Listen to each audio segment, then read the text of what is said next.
Jain aspirants आरूबी Thakur welcome you to SSB crack exams channel. आज मैं आपसे बात करने आई हूँ एक नए टॉपिक पर। और आज का जो टॉपिक है that is related to recent world bank report. So एक रिपोर्ट सामने आई है वर्ल्ड बैंक की, पर्टिकुलरली जिसने बात की है साउथ एशिया के इकोनॉमी के बारे में। और जिसमें सबसे बेहतर न्यूज ये है कि जो साउथ एशिया के अंदर जो लीड करेगी इकोनॉमी वो है हमारा भारत। सो यस, रिपोर्ट ने यही कहा है कि द लीड जो कि पूरे साउथ एशिया में सबसे आगे इकोनॉमी रहेगी that will be the India. And all over the world में जो साउथ एशिया है वो सबसे ज्यादा फास्ट ग्रोइंग रीजन भी बनेगा।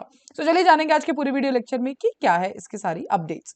So the world bank has projected that the Indian economy will grow up by the 7.5% in the 2024।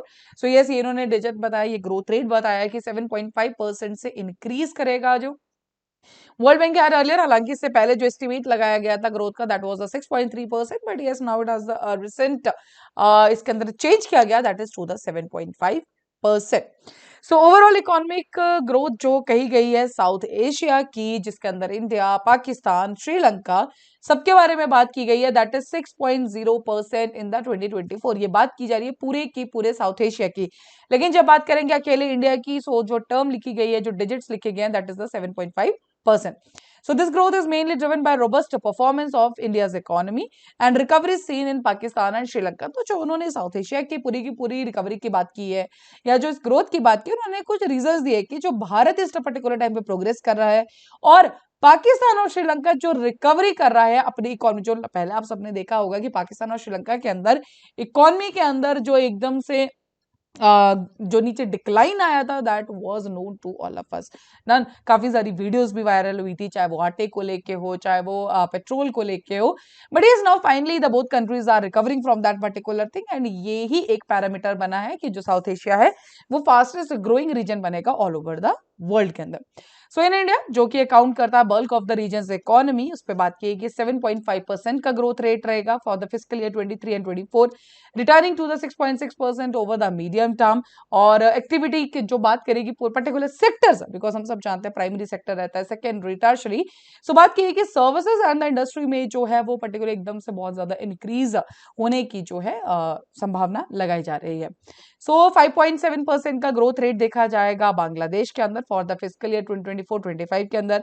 हालांकि inflation और ट्रेड रिस्ट्रिक्शंस से थोड़ा बहुत जो है वापस से हानि हो सकती है, बट ये इन टोटल बात की जाए तो हमें हर जगह ग्रोथ ही देखने को मिली है। पाकिस्तान की इकोनॉमी के लिए कहा गया है कि ये 2.3% से इंक्रीज करेगी in the same fiscal year 24-25। हालांकि लास्ट में इसने जो लास्ट पिछले अगर कुछ हम फिस्कल ईयर्स देखें तो उसमें हमने कॉन्ट्रैक्शन जरूर देखी है।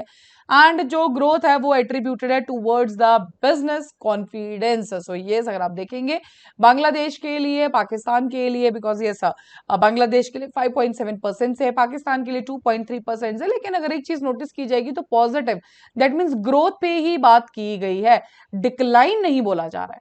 जो वर्ल्ड बैंक की रिपोर्ट इस पर्टिकुलर टाइम पे बोल रही है ना, एक चीज जरूर कहेगी, इन्फ्लेशन और ट्रेड रिस्ट्रिक्शन से थोड़ा बहुत जो है वो इशू अभी भी है, but yes then also we are into a positive growth for all the South Asia reason.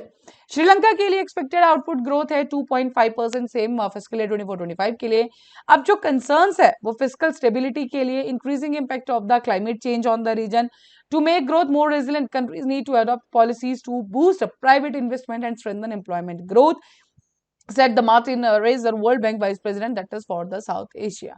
अब इन सब ग्रोथ रेट के अंदर भी एक जो सबसे बड़ी प्रॉब्लम दिखाई जा रही है that is the climate change. अगर आप लोगों को मैं बाकी वीडियोस में भी आपके साथ बात करती रहती हूँ तो मैं आपको एक चीज कहती हूँ हमेशा से कि नॉर्मली होता क्या है कि हमारे पास जो ग्रोथ रेट है पर्टिकुलरली या फिर जो बाकी सारे सेक्टर्स है, इस टाइम पे सबसे बड़ा जो इशू है हमारे लिए that is the climate change. And वो ही बात हमारी यहाँ पर भी आई है कि जो क्लाइमेट चेंज की वजह से हमारी जो इकोनॉमी है वो भी डिक्लाइन में आ रही है। करेक्ट। सो यस, यही जो इस पर्टिकुलर रिपोर्ट में भी बात की गई। So South Asia is failing right now to fully capitalize on its demographic dividend, because इस पर्टिकुलर टाइम पे जैसे अगर हम भारत की भी बात करें तो डेमोग्राफिक डिविडेंड तो इस पर्टिकुलर टाइम पे हमारे पास जो है मैक्सिमम है, हमारी जो पॉपुलेशन है जो हमारी मैक्सिमम पॉपुलेशन है इस पर्टिकुलर टाइप है वो है young age population, that means working age population है सारी की सारी। सो ये यही कहा जा रहा है कि जो बाकी साउथ एशिया के अंदर इस टाइम पे जो डेमोग्राफिक डिविडेंड है उसके लिए भी पर्टिकुलरली प्रॉपरली हम उसको कैपिटलाइज नहीं कर पा रहे हैं। Economic activity in India perform better than expected in the last quarter of 2023, growth rate of 8.4% compare to previous year. ये इंडिया की बात की जा रही है। This was supported by increases in the investment and government spending. So yes, वापस से investment काफी ज्यादा की गई, गवर्नमेंट ने बहुत ज्यादा स्पेंड किया एंड इस पर्टिकुलर वजह से जो है हमें भारत के लिए पर्टिकुलरली ग्रोथ रेट बहुत अच्छा देखने को मिला।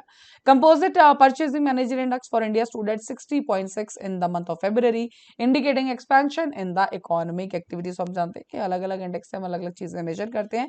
सो इस वही बात परचेसिंग मैनेजर इंडेक्स से भी इंडिया की बात की गई है। So report says that inflation in India has stayed within Reserve Banks of India target range में। जो रिजर्व बैंक ऑफ इंडिया जो हमारा सेंट्रल बैंक है उन्होंने ये रेंज लगाई है 2.226% की इन्फ्लेशन इसके अंदर रहनी चाहिए। सो ये आज तक इंडिया का जो है कहा यह जा रहा है रिपोर्ट के अकॉर्डिंग कि उसी के आसपास हमारे इन्फ्लेशन रेट भी रहा है। So the policy rate which is the interest rate set by the central bank has remain same and it also mentions that food prices have been higher. लेकिन वहीं पे क्लाइमेट चेंज का option आता है, that is the El Nino. El Nino conditions की वजह से food prices high होते हैं, बिकॉज जब भी एल नीनो कंडीशंस होती हैं हमारा मॉनसून जो है वो इम्पैक्ट हो जाता है, बारिशें कम होती है, पुअर हार्वेस्टिंग होगी। सो यस, फूड प्राइसेस इसी वजह से हमें राइज में देखने को मिले थे। लेकिन हाल ही में लास्ट में अगर बात की जाए तो growth in services and industry sectors is expected to remain robust, supported by construction and real estate activities over medium term. Fiscal deficit and government debt in India are projected to decline, backed by strong economic growth and government efforts toward consolidation। तो इस last में यही कहा जा रहा है कि services और जो इंडस्ट्री सेक्टर है वो बहुत ज्यादा ग्रो करेगा। रियल एस्टेट एक्टिविटी, जो कंस्ट्रक्शन एक्टिविटीज है उनमें भी ग्रोथ देखी जाएगी।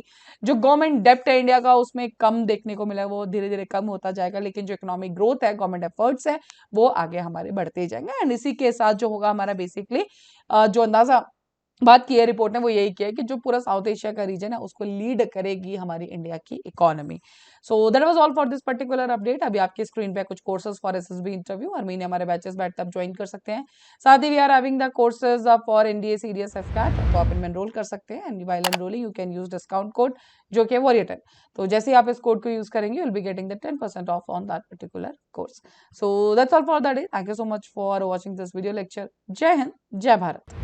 अगर आप एक डिफेंस एस्पिरेंट हैं और SSB interview, NDA, CDS, AFCAT जैसे एग्जाम्स के लिए प्रिपेयर कर रहे हैं तो आप एसएसबी क्रैक एग्जाम्स के कोर्स को चेक करना ना भूलें। आप हमारी लर्निंग एप्लीकेशन को गूगल प्ले स्टोर से भी डाउनलोड कर सकते हैं।